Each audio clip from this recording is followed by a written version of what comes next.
It's 6:30. Good morning, I'm Ian Crouch with Hunter News. Newcastle cricketers warning players they have a zero-tolerance approach to violence following a sickening on-field incident at Jesmond at the weekend. It's claimed Jules Tavern bowler Peter Lalor was deliberately hit over the head with a cricket bat by a rival player from the Merriweather B5s. Cricket officials will meet tomorrow night to discuss the incident. Charlestown MP Jody Harrison is calling on the state government to release more Opal card retail machines around the electorate. Only 2,000 machines were made for the entire state, with most of them being installed in Sydney, leaving commuters in regional areas like Charlestown unable to buy or top up their cards in the local business precinct.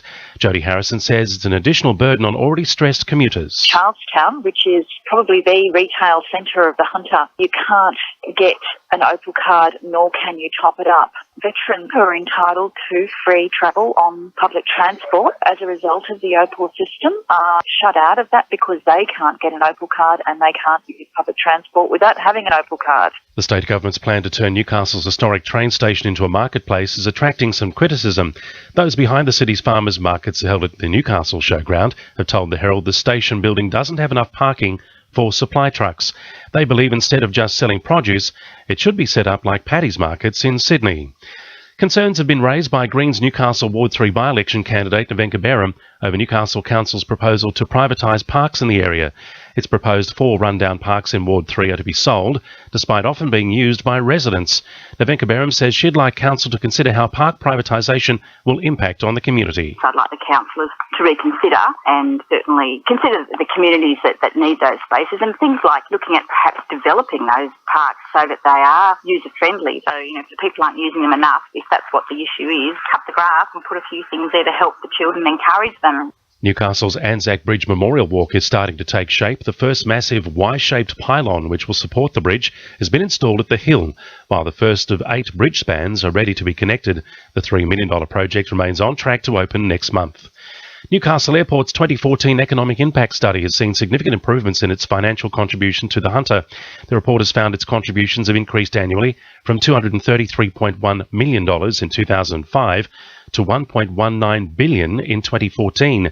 Airport CEO Paul Tues says the great increases can be partially attributed to improvements within the airport. So we see it from a number of different aspects. We have the direct employment for people that work at the airport and surrounds, but also the flow-on impacts from construction program. For argument's sake, the construction we're undertaking at the airport over the next 12 months results in about a $33 million increase in economic spend, and that's supporting about just over 100 jobs. And briefly, 22-year-old Newcastle University student Hannah Eves has been named as the Liberal Party's candidate for the seat of Wallsend at the March state election. She'll face off against Labor's Sonia Hornery, who's held the seat for the past 8 years. Now with sport, Emily Crow. More trouble for the Newcastle Jets as the dispute between the club and former Socceroo David Carney comes to a head. Carney is one of 5 players facing termination after a failed player-led coup against coach Phil Stubbins. The PFA Players Union will file a grievance on Carney's behalf after the Jets move to dismiss him without pay. Meanwhile, Jet star Ben Kantorowski says it will take the team a long time to recover from the drama of the past 2 weeks. The homegrown midfielder has turned down an offer to be part of the team's new leadership group out of respect for the 5 players who are facing termination.